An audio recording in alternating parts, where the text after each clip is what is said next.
Sanjaya Uvacha Evamuktvarjuna Sankhye Rathopastha Upavishat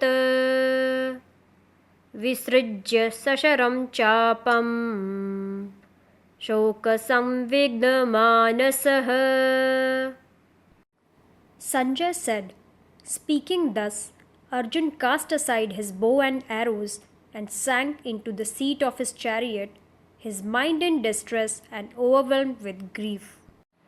Arjun's reluctance to fight the war had now reached its climax. He had now surrendered to his grief and slumped into deep dejection.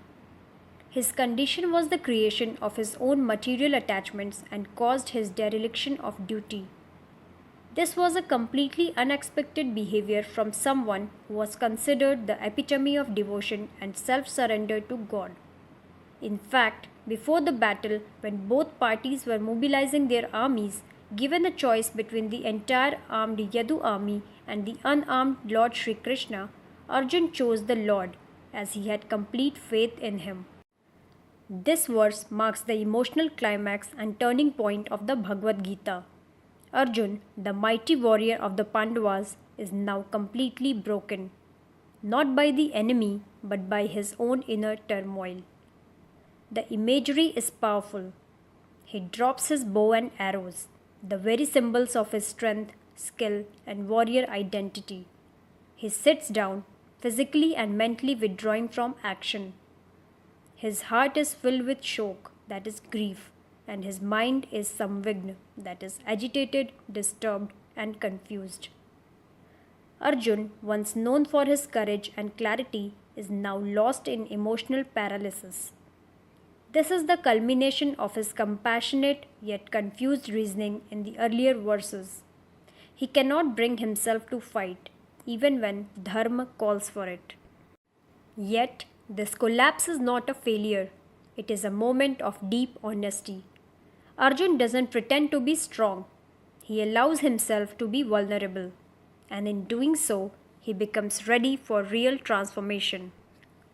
At this point, let us consider who Arjun really was.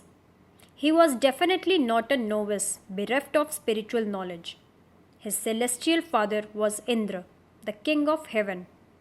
Arjun had been to his abode and received several boons from him and other celestial beings.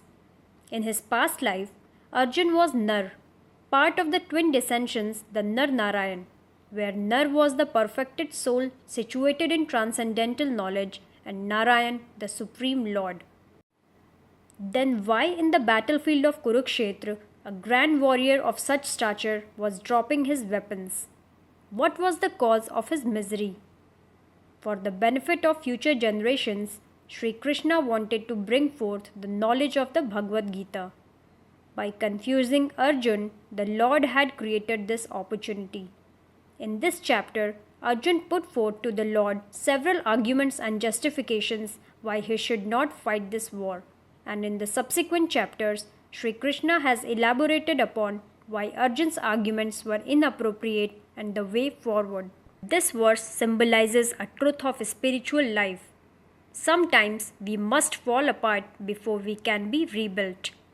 Arjun's breakdown is a sacred moment. It teaches that true wisdom begins when we recognize the limits of our own knowledge, ego, and emotional strength. Only when he drops his weapons does he become truly receptive to Krishna's guidance. Chapter 1 ends not with action but with surrender, not to destiny but to the need for clarity and higher truth.